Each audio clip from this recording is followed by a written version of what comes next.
Welcome to the Game Video Show. My name is Evian Cafun, and you're tuned in to CroydonRadio.com.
Good afternoon. Hello. My name is Evian Cafun, and you're tuned in to the one, the only Game Video Show live on CroydonRadio.com. How are you today? I hope you are well. I've had a fantastic week playing games as per usual. What have you been doing? Tell me. Don't forget, you can leave a message in the shout box or connect with us on social media. It's very simple, at Evian Cafun or at Croydon Radio on Twitter. Also on Facebook, it's Game Video Show, all one word. Please leave us a like and say howdy. We kicked off the show with the wonderful, the amazing I Am Octavio Phase 3 from the Splatoon original soundtrack live, and that was with Shiho Fuji and Toru Munegishi, one of Nintendo's finest there. Literally, they are such a dream team, and the Splatoon soundtrack is absolutely blinding. Seriously, it is definitely one of my favorite games of the past year. Splatoon actually was 1 year old the other day. I'm surprised they didn't actually drop a Splatfest on that day. If you haven't played Splatoon on the Wii U, please do go and play it. It's just amazing. Seriously, you can pick it up for pretty cheap now, and a Wii U as well. Wii U is such a good console. Regardless of what they say about sales or anything else like that, Nintendo consoles to me are always great, regardless of sales. Literally, they are banging. Just like this one.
Oh, yes. Absolutely gorgeous. Love it.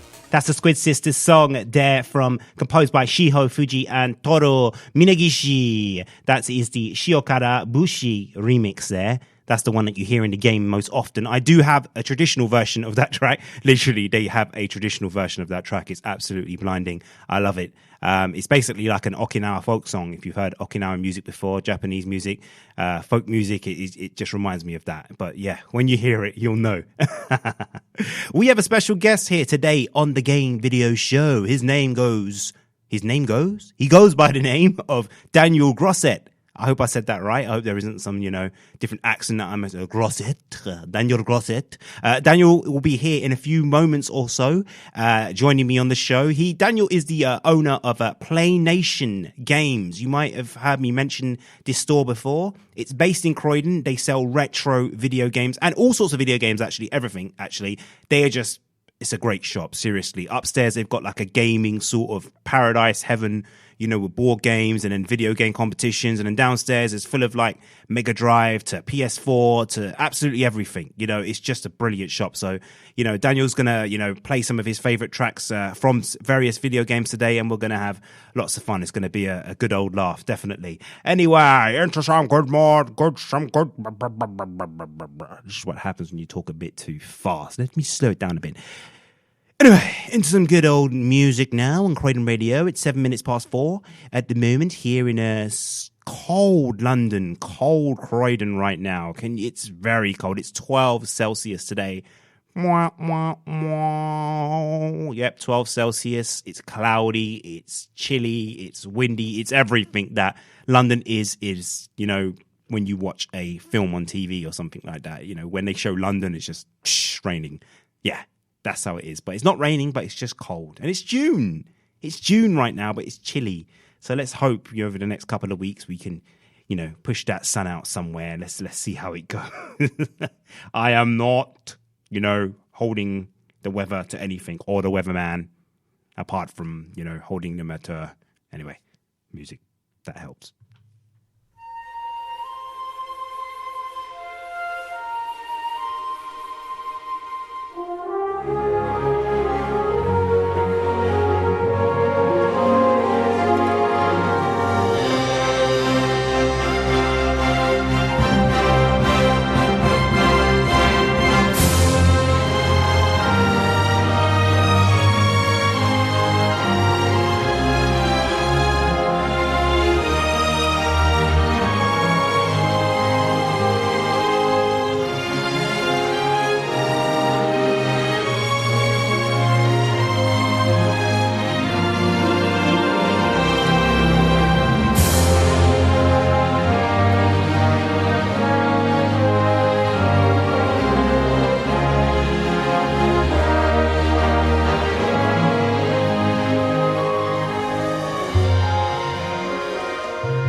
Oh my word, isn't that glorious? That is absolutely splendid, isn't it? That is composed by the amazing, the multi-talented Tetsuya Shibata. I like that very much. That's the main theme from Monster Hunter 3. Good game, isn't it? I like that game. To be honest, I didn't get into it the first time I played it, but after, putting the hours in and getting over the basic, in all of these RPGs, you got to get to a certain stage where the game gets really good. When you get to that stage, it's awesome. It's brilliant. Really nice game as well. I haven't played any of the newer games by Capcom here as well, but I'm definitely looking forward to catching up with that soon. There's just too many games to play, isn't there? Too many games, not enough time. Too many games, not enough time. Sounds like a grime track or something there, doesn't it? Anyway, if you just tuned in, this is the Game Video Show with myself, Evian Cafun. We play video game music each and every week from 4 p.m. to 6 p.m. or 1600 hours to 1800 hours, live here from CroydonRadio.com in the heart of Croydon, London. So thank you very much if you are here. Today we have a special guest. His name is Daniel Grosset. He is the manager of Playnation video game store here in Croydon. It's a great store. It's like the heart of the gaming community pretty much in Croydon, definitely, I would say. So many good games in there. It's a treasure trove of amazing stuff, and he'll be here in a few moments or so, and we'll be able to talk about our favorite games and talk about our favorite video game music, which is what counts and what it's all about on this show. So yes, don't forget you can connect with us online. It's very simple. It's at Croydon Radio, and also at Evian Cafun, and also Facebook Game Video Show. I'm also on Instagram as well, same thing, Evian Cafun. Very simple, very simple. Gonna go into this one now. It's also from Tetsuya Shibata, and it's called Dark Castle Area from Power Stone 2. Welcome to the Power Stone world. Do you remember that game on Sega Dreamcast? My word, what a classic, seriously. Man, if there's any game that I just want to see remastered because I'm such a nostalgia freak and I can't move on, then it's Power Stone 2. It just needs to get remastered. It's just so good, isn't it? So much fun. Definitely, I just love it. Well done, Capcom. I don't know why Capcom are not making games like this anymore. Like, seriously, yes, Street Fighter 5 is great. But please, come on. Rival Schools, Darkstalkers, Power Stone, come on. Get your fingers out of your ears. Tongue twisted. And just get on with it. Seriously. Anyway. Let's get into this one now. This is Dark Castle Area from Shibata Tetsuya, or Tetsuya Shibata, from Power Stone 2, the original soundtrack. It's awesome.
Ah, yes. Amazing. Shibata Tetsuya. Dark Castle area from Power Stone 2 on the Sega Dreamcast. Classic game. Seriously. Come on. If you've not played Power Stone 2, please play it. Or if you can't get out a hold of a Dreamcast, then just go on YouTube and have a good look at a Let's Play. It's so much fun. 4-player beat 'em up. Really fun. Use the environment. Throw chairs, rocket launchers at your opponents. Power up. Collect all the Power Stones and you turn into whatever your favorite your charge up is, basically. Oh man, such a good game. Oh man, I feel like playing Power Stone today, seriously. Power Stone 1 was a really good game. It was 2 players and chairs and throwing and the same sort of concept. Power Stone 2, a lot more polished. Actually, Power Stone 1 was very polished, but Power Stone 2, it threw in an element of fun because the stages were really interchangeable. You could move from different areas, get thrown down these big caves and end up in a whole different area, and there'll be other things interfering with your fight as well, which was pretty good. 2-player mode was a lot of fun as well. Actually 4-player mode when you were doing it, the campaign, which was really good. Yeah, Power Stone 2, such a good game, and so many classic fighting games on the Sega Dreamcast. If you know about the Sega Dreamcast, you know that there are just endless titles of great fighting games. Seriously, such good titles on there. I love the Dreamcast, as you can probably hear. Yes. You're tuned in to the Game Video Show with myself, Evian Cafun. We are here till 6 p.m. We play video game music. Lots of video game music. Lots and lots of video game music. That's how we do it. And I'm going to play this one now. I played the alternative version of this at the start of the show. This is the traditional version. It's from the Splatoon soundtrack again, from Shiho Fuji and Toru Minegishi. And this is a Squid Sisters song, Traditional. It's very nice, and it does remind me of Okinawan music from Japan. If you haven't heard that before, then look it up. It does have a lot of similarities with this. It's like sort of like a... Anyway, let me not try to know what the hell I'm talking about and just play the music. That always helps, doesn't it? Yeah. Anyway.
You're listening to Croydon Radio. Croydon Radio. Live from Matthews Yard.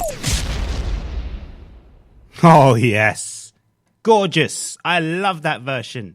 That's Shiho Fuji, Toru Minegishi, Squid Sisters song, Traditional from the Splatoon or Splatoon original soundtrack. Awesome. Love it. Love it very much. You don't really hear that in the game often, actually. I don't think there's a part where you do hear it, but it's just so good. I'm not sure. Someone quote me if I'm wrong, but if you know a part where that plays in the game Splatoon, I'd love to hear it because I love that that so much. So much. It's so good. Oh my god. Anyway, gonna go into this one now from Hirokazu Ando. Yes, we've been playing his music for the last couple of weeks on the new Nintendo 3DS game, Kirby Planet Robot Bot. And this one is called Patched Plains. I like this soundtrack. It's very crazy. Kirby game music is always pretty nuts. Apart from actually Rainbow Paintbrush or Rainbow Curse, as it's called in the US, Kirby games are just awesome. Kirby is like proper overpowered as well, isn't he? Or she, or it. Kirby is lethal. Literally, he can turn into anything, can't he? He or she, can't it? Yeah. Anyway, going off the gender things of Kirby. Kirby is an alien, or a ball or a pink ball that morphs into things. I'm digging myself a deeper hole here. I can hear it. I can hear Nintendo knocking on the door now. Excuse me, you are ruining the, this is infringement. You're ruining our character's credibility here. Kirby, the pink ball, it's not a he or a she, it's an it, okay? Now remember that next time when you're doing your useless little show, okay? All right, then. Not like anyone Nintendo speaks like that, but anyway, yeah. This is Hirokazu Ando, Patch Plains from Kirby, Planet, Robot, Bot, Bot, Bot, Bot, Bot.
Ando, Patched Plains, and that's from Kirby, Planet Robot Bot. Awesome.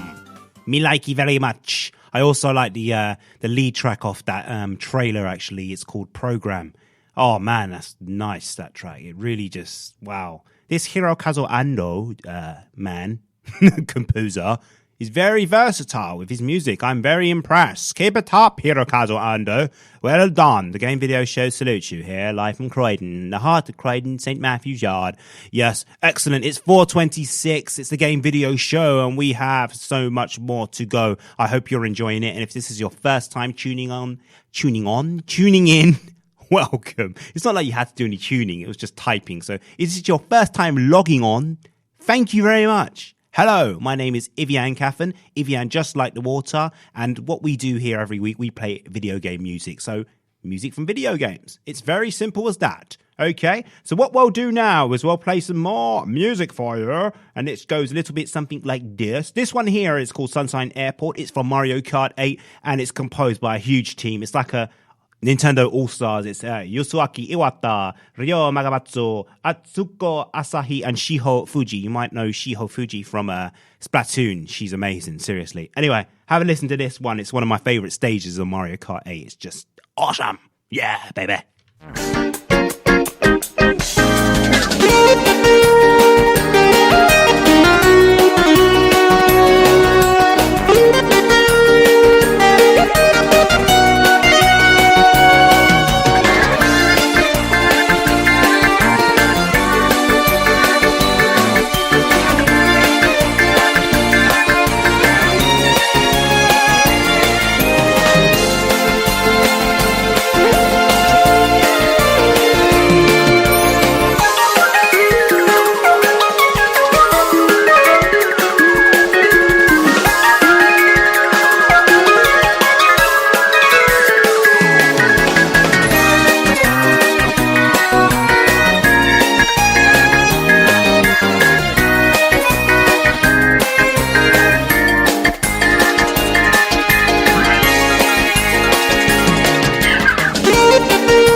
glorious Sunshine Airport. Lovely. I love that stage on Mario Kart 8 Nintendo Wii. Amazing. Seriously. It's like you're chasing the plane when you go over that sort of ramp. Really nice. One of my favourite stages, definitely. That's composed by Yasuaki Iwata, Ryo Magamatsu, Atsuko Asaki, and Shiho Fuji from the Splatoon soundtrack, and Legend of Zelda as well. Ryo Magamatsu also composed a lot of the Zelda. Well, actually, it was on a Nintendo 3DS. Zelda game was it again? I can't remember now. It's gone out of my head. Anyway, love it. Absolutely love it. I play a lot of Mario Kart 8 pretty much all of the time. And if you do play Mario Kart 8 as well, if you play Mario Kart 8, then please let me know. Drop me a message or tweet me at Evian Cafun or on Facebook, Game Video Show, and just, let's meet up online. Let's have a race. Yeah. Give me your NNID or Nintendo Network Identification Code, and let's do it. It'll be good. Definitely.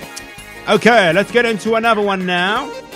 It's going to be very simple. Let's just take this down just a moment. That makes sense. I love that track. I could easily play that track all day. It wouldn't be a problem at all. This one here. As you know, I am a bit of a freak for this game. I've played it all of the time. Every week without fail. And seriously, it's so great. It's from Shenmue. Yes, Shenmue, Sega Dreamcast. Same thing again. Yep. Mitsuyoshi Takanobu, the legend. And this one is called The Place Where the Sun Sets. And it's nice. And it literally is the place where the sun sets. In Croydon. Yeah.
Oh, yes. That's absolutely awesome, isn't it? That's Takenobu Mitsuyoshi-san. And that is the place where the sun sets. Gosh, notice how my voice, my tone's just gone right down there because that's just like mellowed me out. Seriously, every time I play Shenmue, I just get into this philosophical mode. I try to do Tai Chi in the bathroom. Right, not in the bathroom. On the balcony, yeah, that sounds a bit better, doesn't it? The bathroom just sounds dodgy. But on the balcony, doing my Tai Chi, I actually started Tai Chi because of Shenmue. Can you believe how, crazy that is? Shenmue has affected my life. Okay, I sound like one of those proper fanboys that started crying when Shenmue 3 was announced quite recently. Suzuki-san, we love you. We love you, brother. I have got a special guest in the studio today. He goes by the name of Daniel Grosset. Hello, sir. How are you? Hey, I'm good. Thanks for having me. No problem. The pleasure is ours. Daniel is from Playnation Games here in Croydon. It's the best video game shop in Croydon. I don't care what that other company says. It's the truth, seriously. Best shop, best looking staff. It's just me. It's on our sign, actually. The hottest staff in Croydon. Yeah, I think you need to do that, mate. Definitely. That makes sense. How are you, sir? Not bad, not bad. Excellent. Yeah, I was just actually laughing because I nearly didn't make it down. Yeah. Just before I left, I was like, hey, guys, it's about 4 o'clock. I've got to make a run. And just like a guy comes in with a copy of Tiger Woods. And he's like, oh, can I sell this? I'm like, oh, yeah, sure. Tiger Woods, it's 5p. Tiger Woods 04 on the original Xbox. He goes, great. And he pulls out 70 of them. I'm like, wow. You know what, dude? I've got to run because I've got... And he's like, okay, I got more. I'm like, okay, is it good stuff? So he gets out Panzer Dragoon Auto. I'm like, okay. All right, that's fine. Yeah, bring them all out. Yeah, no, because then I've got 50 copies of Winback, Operation Winback on the PlayStation 2. Yeah, no way. That gem. So he tricked me with the auto and then just gave me trash. But it's fine. It's cool. It's all good. Somebody out there will love Tiger Woods 03. If you want a free copy of Tiger Woods 03, please come and take it from me. Oh my gosh, There you go. Look at that. Generosity as its finest here. If you would like a copy of Tiger Woods 03, please come down to Playnation in Croydon. They will give it to you for free. Just come down and say that you're a fan of the game video show, and I will give you, I'll give you the copy. Oh my gosh, that's amazing. Seriously, and that's for Xbox, isn't it? That's for the original Xbox. Oh my word, that thing could knock you out, that original Xbox. Oh, yeah. Seriously, man. I've done it. Monster, that seriously. So, sir, yes, I see, we've got lots of music from you here today. You have selected some serious gems, like, come on, like Panzer Dragoon Saga. Like, what? That's a game and a half. Mate, oh, man. Seriously. It was the first RPG I played that properly made me realize like the power of RPGs. And I know a lot of people say they're old school favorites of FF7 or something, but for me, Panzer Dragoon Saga with its made up language and its entirely out there world, very reminiscent of like French comics and stuff. Yep. Really, really just caught me in, and the battle system was amazing. A fantastic battle system, never really been done since, which is a real shame. And just fantastic. The whole thing's otherworldly. I love it. I love it. It's really good. Fantastic. I love that game. Such a good game. I wasn't very good at it, to be perfectly honest with you as well. Like most games, I'm probably only good at about 5 games, literally, ever. But yeah, Panzer Dragoon. It's one of those games that I used to sit and watch my cousin play. And just watch it and just like, wow, this game looks Everyone so had good. that cousin who was like... He's just good at everything. Yeah, I can play that. Yeah. So what are you doing in that game, cousin? Oh, I finished it. You finished it already? You just got it? No, I finished it. Yeah. Can I borrow it? Oh, no, I sold it. No. No. It was like, can I borrow it? I sold it. Or can I borrow it? No. Just straight. Just no. But you finished, you clocked it? Yeah, but no. No, you're not having it. No. Might scratch it. Yeah, basically. Put dust in my cartridge. No, sorry, no. Brilliant. We're going to get into some music now. This is from Panzer Dragoon, and he's actually passed away now, the composer of this amazing soundtrack. His name is Yoshitaka Azuma. Amazing. He's actually from NHK TV as well. He did a lot of Japanese commercials and dramas, etc. But apparently when they drafted him, he wasn't the first choice for this soundtrack, which is quite crazy, but man, the music blows me away on this. Seriously. Have a listen to this one. This is the main theme from Panzer Dragoon. And this was on the Sega Saturn. Man, wow. Great console as well. Listen.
Oh my, that's awesome. That is absolutely fantastic, that one there. That's Really should be Yoshitaka Azuma, and RIP to you, sir.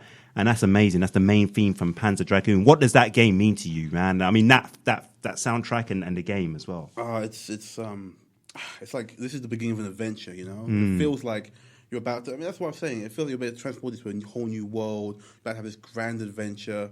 And I mean, at a time when like games were not really moving too much into like the whole like, you know, shoot forever kind of thing, a game that still showed a lot of wonder. Yeah. The kind of feeling that I haven't really had since, apart from like your Ico or Shadow of the Colossus. Oh my god. That kind of feeling, that's the thing I get from the Panzer Saga. Yeah, I agree very much. Man, gosh, you mentioned some gem games there, seriously. Shadow of the Colossus, and Ico. Oh my word, seriously. I played music from that in the first or second show. The soundtrack on beautiful. Gorgeous. That game, seriously. I need to actually go and replay that game again somewhere. I don't know. I don't have any sort of PlayStation software in my house at the moment. Can you believe that? I might have traded it into you. I don't know. Maybe. If you're real nice, I'll let you borrow my PS3. Oh, thank you, sir. Thank you, sir. So what goes, you told me something briefly off there about what goes on upstairs in your shop, because I know downstairs you mainly sell like consoles and games and, you know, etc. But what goes on upstairs? So the store is actually 2 floors. We moved out of a very small store a few years ago. And the console now is 1 floor is, you know, a standard shop, consoles, games. We sell board games and card games as well. But the upstairs is my real pride and joy, if you will. And it's a full gaming lounge. It's got 6 TVs dedicated to some anime. We have some gaming. We have some videos of older stuff as well. But for me personally, my favorite are the 2 retro screens. On these ones, we basically run a bunch of retro games. And it's great for me because I love watching the kids fail horribly at the games that I love. Try the games that I love. Like I was saying earlier off air about how we put these 2 kids on Final Fight. You know, Final Fight, right? You know, walk around, punch dudes, can't go wrong. Classic. And these kids are trying to walk left. And I'm just like, you can't walk left. What are you doing, guys? Like, we're going to see. There's a hidden thing. Like, there's nothing hidden. The only thing hidden is dudes to punch on the right. They come from the right. Yeah. So, say like, Beyonce. it was so bizarre. Yeah. Everyone to punch in the back to the right. But like I'm watching them play, I'm like, why are you trying to move left? No, I'm like, no, you walk right, you punch all the dudes, occasionally you pick up a chicken. Oh, there you go. That's chicken. Oh my gosh, madness. I love that game. Gosh, yeah. Chickens. If there was chickens in Final Fight, were there turkeys in Streets of Rage? Was that turkey? It was, oh man. See, I remember 2 things about Streets of Rage. I remember 1, I don't mind picking up food off the floor and eating it because, you know, if I'm being punched repeatedly, I gotta eat something. You gotta eat, man. I don't care if it's on the floor. Seriously. But mainly, how big were the apples? Like, massive. You'd be like, this is a gigantic apple. I don't feel GM. comfortable. Yeah, you know, some mutant apple right here. And why was it in a phone box? And then, okay, I mean, you know what? Of all that stuff, honestly, finding a turkey in a bin was probably the least weird. You're like, okay, you know, that's fine. Yeah, I'm on the high street. Somebody throw a turkey away. It's fine. Okay, I'm gonna eat the whole thing. I'm just gonna eat the whole thing. It's fine. Let's do it. Seriously, oh my god! But man, let's get into this one now. So, Streets of Rage 2. We've got something from here. What does this game? What does the Streets of Rage series mean to you? Like in general, in terms of gaming. The Streets of Rage series for me actually means a lot between me and my brother. We don't get on too much. We never really did. But the only time we could both sit down and agree on everything was Streets of Rage. Yeah. We'd have a whole day out. I didn't sell any of my copies of Streets of Rage. I always kept them because it's the one thing my brother and I would do as a team. We knew how each other played. We knew what to do, where to go, who needed more health. And that whole series, for me, reminds me of just long weekends spent just hanging out with my brother. Of course he was player 2, and of course he got the crappy pad. But the point is that we worked together as a team for that one moment. And yeah, just that whole game, just good vibes and amazing music. I mean, we're going to play it soon, right? But yeah, amazing definitely. Music. Real, if nothing else, gets you pumped to punch a bunch of dudes in the face. Seriously, there you go. That's it. Oh my god, this soundtrack is just awesome. And literally, for the hardware it was on as well, the bass lines on this are just like serious. Like you know, the song I'm going to play here isn't remastered. Like you know, I think it might be slightly the bass line and stuff, but the actual guy that composed this, his name is Koshiro Yuzo. He did like a 45-minute set that I found recently on, I think it was on Mixcloud, and he was playing like Streets of Rage music, like the whole thing, like mixed in, DJ'd. Nice. I'm thinking, whoa, nice. Like the bass lines on that and Yeah, it's just smooth, man. Seriously. I don't know what happened on Streets of Rage 3, though. I don't know if he's still handling the soundtrack, but it seemed to go a bit wayward. I don't know. A lot of people don't like Streets of Rage 3 soundtrack because it is so different. Yeah. But it's different in, I don't feel like it's a bad way. I feel like it's a very experimental way. Definitely, yeah. Some of the tunes, like there's one where you're being chased by a steamroller in the second game. Yeah. And that's also a very kind of like experimental kind of thing. So I guess you move more towards that. Not in a bad way. Yeah. But just in a different way. Yeah, exactly. It's different. It's sometimes good. This one here is the opening theme from Streets of Rage 2, classic game by Yuzo Koshiro. You're listening to the Game Video Show. My special guest here today, Daniel Grosset. My name is Evian Cafun. Don't forget, you can follow us online. It's very simple. It's at Evian Cafun and also at Croydon Radio. And Playnation, you're on Twitter as well, aren't you? Yeah, What's your Twitter handle? You can catch it at Playnation Games. Fantastic. That's nice and easy. Brilliant. Don't forget to follow them and you can get your copy of Tiger Woods 03. Yeah, baby.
is awesome.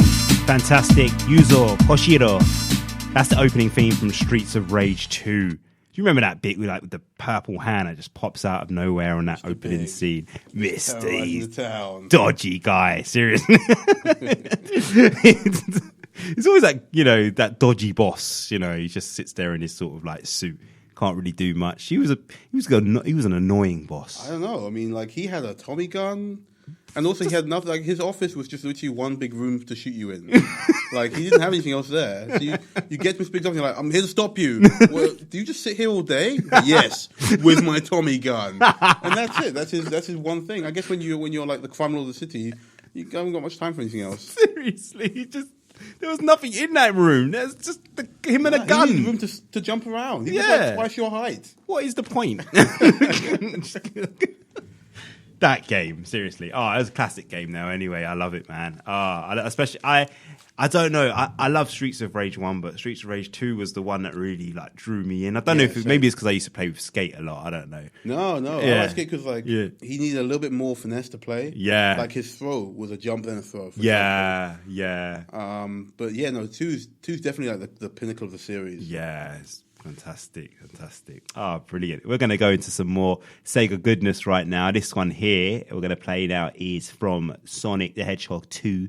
It's the Emerald Hill Zone. This is probably my favorite, actually, it's probably my second favorite Sonic track, actually, after Chemical Hill Zone. Chemical Plant. That is just, yeah. I played last week, I played the sort of like remastered version of it from Sonic Generations. It was, man, there's that snare in there. It just sounds like Prince, and he just hits you. It's like, Sonic had some funky tunes. Yeah, Sonic had some funky serious tunes. funky stuff, man. This guy Nakamura Matsato, he's good stuff, man. And this tune in general is just great. I mean, Sonic, like, how can we even get into the discussion of talking about Sonic the Hedgehog? What is your favorite Sonic the Hedgehog game? Oh, don't get me started. Oh, man. I mean, if we're talking about music alone, it's Sonic 2. Yeah. If we're talking about gameplay, Sonic and Knuckles. Yeah. Yeah. Yeah. I think I agree with you there. And like of the recent stuff, I actually really like the DS versions, Sonic Rush. I haven't played that. Is it good? It's really good, but how can I put it? It's super short. Like, if you're good at Sonic games, I'm pretty good at Sonic games. Yeah. It's like, oh yeah, this is a great game. It's finished. Because the game is designed to be like speed run, like, get your times and stuff. So it's really quick, but it's cheap now. It's worth a play. It's worth picking up if you get a chance to. Yeah. If not, just go back and play Sonic 3 and Knuckles again. Yeah, I think I'm gonna do that actually. Yeah, I need to get a Mega Drive. I've never owned a Mega Drive before. Mega Drive was something I had a SNES, but it was something I played at that cousin's house, Yeah. The cousin who had every console, plus an Amiga as well. Sensible Soccer was playing that. He just had everything. But it is definitely, and I always wanted a Mega Drive. I was like, Mum and Dad, get me a Mega Drive. I want a big. Shut up! You're not getting. It was the reverse for me because my parents got me a Mega Drive, and then my dad thought he was smart because he put it under the stairs. But then he told me to clean the house, which meant under the stairs. So I found this Mega Drive, and I was like, yeah, I'm gonna have a quick go on this. I got the Mega Drive with Aladdin.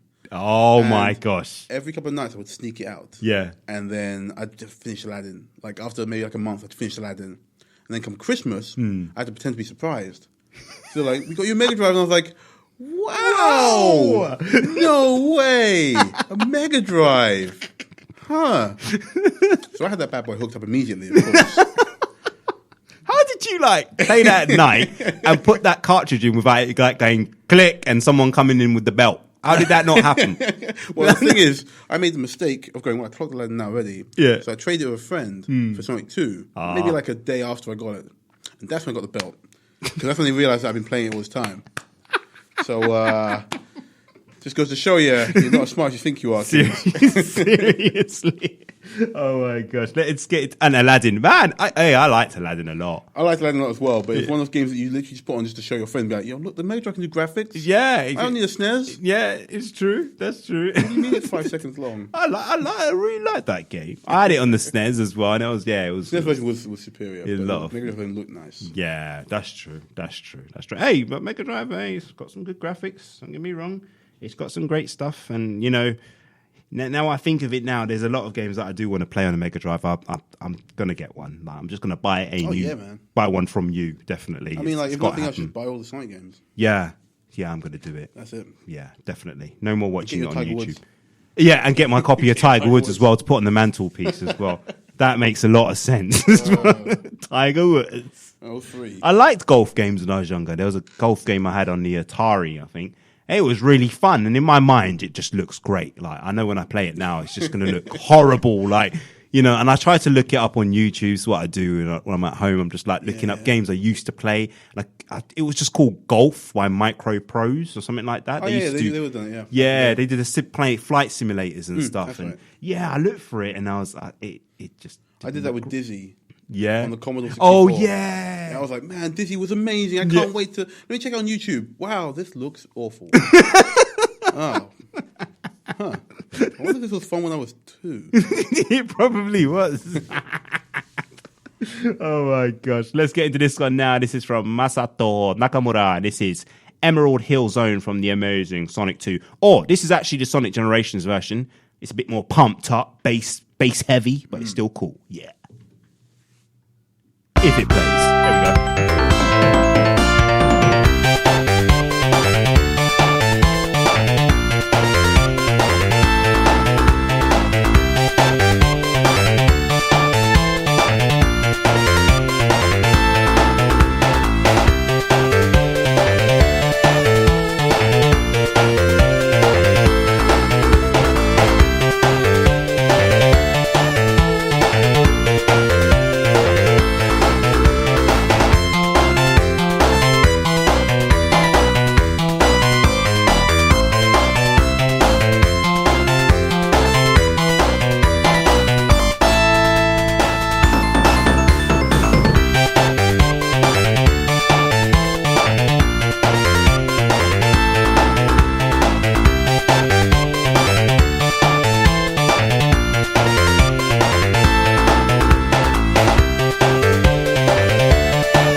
Memories, serious memories there.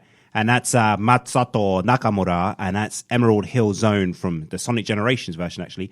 It doesn't sound much different at all, because there's no need to change it. Don't change it. There's no need to change it at all. You was just telling me off air that, like, you know this, like, stage. Like, oh, man. So... I feel like I'm sure that a lot of you at home know the same thing as well, where certain moves are programmed into you because that's how you play the game forever. Yeah. So I know from listening to that one track exactly what I'm doing at any one time. At the very start, I'm spin dashing. Then I'm straight into those fish on the bridge because I always screw it up every time. Don't know why. Yeah. So there's the lose ring noise, the ding of losing all your rings. As the track ramps up again, if I'm lucky, I got a ring back. If I'm not lucky, the Hornet directly after the bridge takes me out with a shot, and then I start again. Oh, that's every time. I could picture it in my mind as the music played. Oh my gosh, it was embarrassing for me then, and it is now telling you all that I failed Sonic 2 at the very start. It's like that, yeah. As I was saying to you, it's like that sort of like programmed game syndrome that everybody has. It's like a certain game that just like gives them the flusters. I don't know what it is, but like I have that same problem when I play Mario Kart. It doesn't matter which Mario Kart I play. It's like I'm first, and it's just like a certain track that I'm on. It's usually Rainbow Road or something like that. And it's just like you get to the last lap, and you've been leading all this way. You've had a red shell behind your back. No one's getting to you. Blue shell, whatever. The new one, I usually just reflect them with a horn. That's fine. But get to the last turning, and I end up going right off the track and falling off. I don't know why I do that, but it's just always happens all of the time. It's just like programmed into me to fly off the track.